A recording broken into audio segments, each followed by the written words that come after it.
নমস্কার সকলকে, welcome to ST unique sports. তো গলার অবস্থা খুবই খারাপ।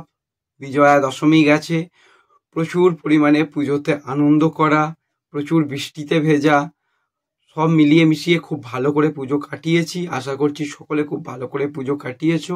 সকলকে আরও একবার বিজয়া দশমীর শুভেচ্ছা, বড়দের প্রণাম, ছোটদের ভালোবাসা। আজকে আমরা এই ভিডিওতে বেশ কিছু ফুটবল আপডেট নিয়ে, মূলত ট্রান্সফার নিউজ নিয়ে কথা বলবো। কারণ আমাদের ভারতীয় ফুটবল কিছুটা পিছিয়ে গেছে, এটা মানতে হবে। ট্রান্সফার উইন্ডো বন্ধ হলেও প্রচুর সাইনিং বাকি রয়েছে প্রত্যেকটা দলের।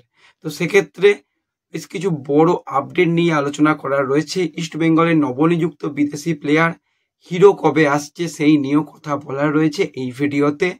তাই ভিডিও শুরু করার আগে একটাই রিকোয়েস্ট, চ্যানেলে যারা প্রথমবারের জন্য এসেছো মনে করে চ্যানেলটাকে সাবস্ক্রাইব করে নিও, তাহলে প্রিয় দলের খেলার সমস্ত আপডেট তোমরা এখানে পেয়ে যাবে। তো চলো আর দেরি না করে ভিডিও শুরু করা যাক। তো প্রথমে আমরা যদি কথা বলি একটুখানি মাধি তালালকে নিয়ে। তো মাধিকে নিয়ে আমরা যেই আপডেটগুলো এত দিন ধরে শেয়ার করে এসেছি তার অফিসিয়াল অ্যানাউন্সমেন্ট এসে গেছে। এমনকি পরবর্তী অফিসিয়াল অ্যানাউন্সমেন্টও আসতে চলেছে।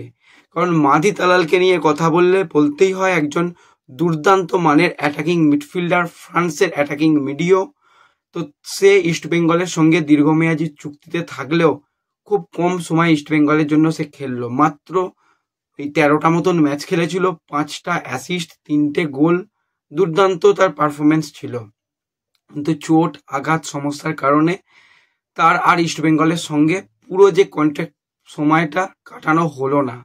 সে সোশ্যাল মিডিয়াতেও জানিয়েছিল যে লাল হলুদ পরিবারকে মিস করবে, সমর্থকদের সামনে খেলাটা মিস করবে। তো এটা ফুটবল, কিছু করার নেই, সব কিছু মিলিয়ে মিশিয়েই আমাদের সামনের দিকে এগিয়ে যেতে হবে। এবং তার যে পরবর্তী গন্তব্য আমাদের ইন্ডিয়ান কোনো ক্লাব হবে, এমনকি ক্লাবের নামও তোমাদের জানিয়েছিলাম, সেটাই কিন্তু এবার হতে চলেছে। তো এই ফ্রি প্লেয়ারকে কিন্তু এবার সাইন করাতে চলেছে জামশেদপুর এফসি। তোমাদের আগেই জানিয়েছিলাম জামশেদপুর কিন্তু ভালো রকমভাবে ইন্টারেস্ট শো করছে। বেঙ্গালুরু একটা কথা বলেছিল, কিন্তু আর বেঙ্গালুরু ইন্টারেস্ট শো করেনি। যদি ঠিকঠাক থাকে তাহলে জামশেদপুরের জার্সি সে পড়বে। তো সেইভাবেই খেলনামের তরফ থেকেও আপডেট এসে গেছে এবং অফিসিয়াল অ্যানাউন্সমেন্টও হয়তো 2-1 দিনের মধ্যেই এসে যাবে। সে কিন্তু পরবর্তী গন্তব্য জামশেদপুরকে সে চয়েস করেছে এবং জামশেদপুরের হয়ে পরবর্তী সময় খেলবে। খুব সম্ভবত সুপার কাপেও যদি জামশেদপুর মাধি তালালকে রেজিস্টার করায়, অবাক হওয়ার কিছু থাকবে না। এবার হ্যাঁ, অনেকে খারাপ লাগছে যে বোরহার মতন হবে। বোরহা ইস্টবেঙ্গল থেকে বেরিয়ে গিয়ে গোয়াতে দুর্দান্ত পারফরমেন্স, ইস্টবেঙ্গলের বিরুদ্ধে হ্যাটট্রিক করেছে। হতেই পারে, না হওয়ার তো কিছু নেই, সেটা তো সময় বলবে। নো ডাউট তালাল একজন খুব ভালো মানের প্লেয়ার। যখন পাঞ্জাবে খেলতো, পাঞ্জাব বনাম ইস্টবেঙ্গল শেষ ম্যাচে তালাল যা পারফরমেন্স করেছিল, একা ইস্টবেঙ্গলকে পুরো ধ্বংস করে দিয়েছিল। তারপরও তালালকে জিজ্ঞাসা করা হয়েছিল যে তোমার পরবর্তী গন্তব্য ইস্টবেঙ্গল হচ্ছে, তাহলে তুমি কি বলবে? তখন বলেছিল আমি এখন যে দলের হয়ে খেলছি সেই দলের হয়ে সেরা পারফরমেন্স করতে চেয়েছিলাম, দলকে জেতাতে চেয়েছিলাম, সেটা করেই খুশি। তো ঠিক আছে, জামশেদপুরে গেছে, আমরা চাই যে ভালো খেলুক এবং ভালো একটা সময় কাটাক। কারণ এই প্লেয়ারটার দিকে আমাদের সবার নজর থাকবে। খুবই একজন শিল্পী প্লেয়ার। আমরা স্টুয়ার্টের মতন প্লেয়ারকে হারিয়েছি। এর আগে আমরা চেন্নাই এফসিতে এরকম বেশ কিছু ভালো ভালো অ্যাটাকিং মিডিও ক্রিয়েটিভ প্লেয়ারকে দেখেছিলাম। তো সেই জায়গাতে এরকম একজন প্লেয়ারকে খেলতে দেখতে পাওয়াটা খুবই ভালো ব্যাপার।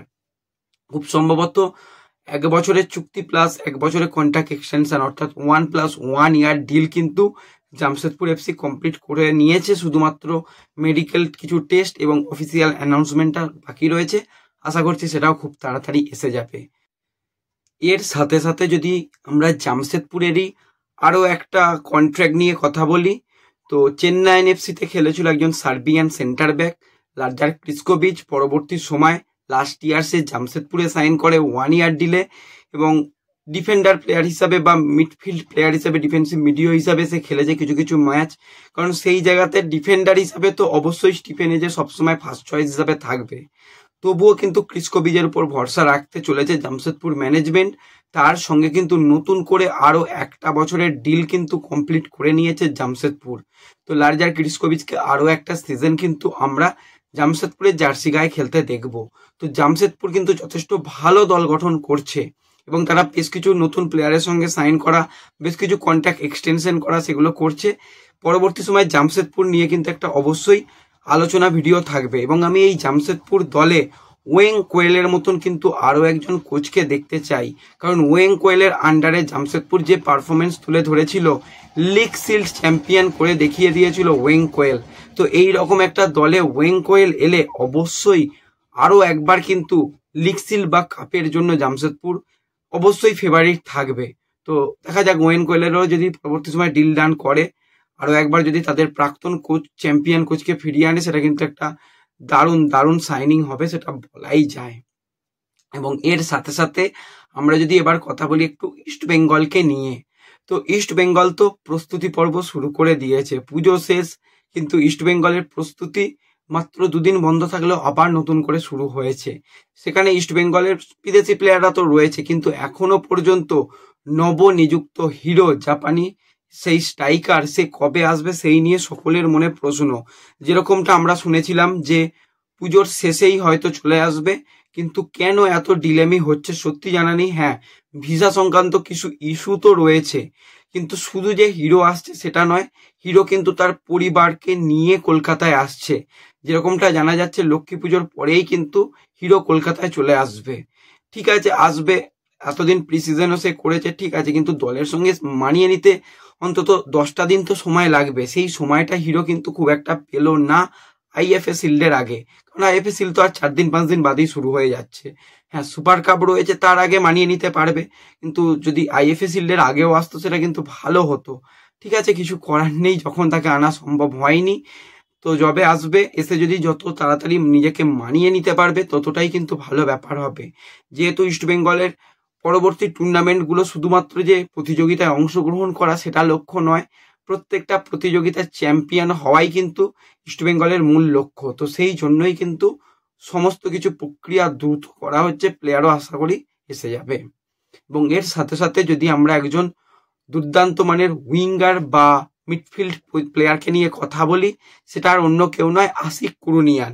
তো এই 28 বছর বয়সী লেফট উইঙ্গার, লেফট মিডফিল্ডার, এমনকি রাইট উইঙ্গার, সে football career FC Pune city, পরবর্তী সময়ে বেঙ্গালুরু এফসি, এটিকে মোহনবাগান সুপার জায়েন্টের সঙ্গে যুক্ত থাকলেও নতুন করে আর মোহনবাগানের সঙ্গে সে যুক্ত হয়নি।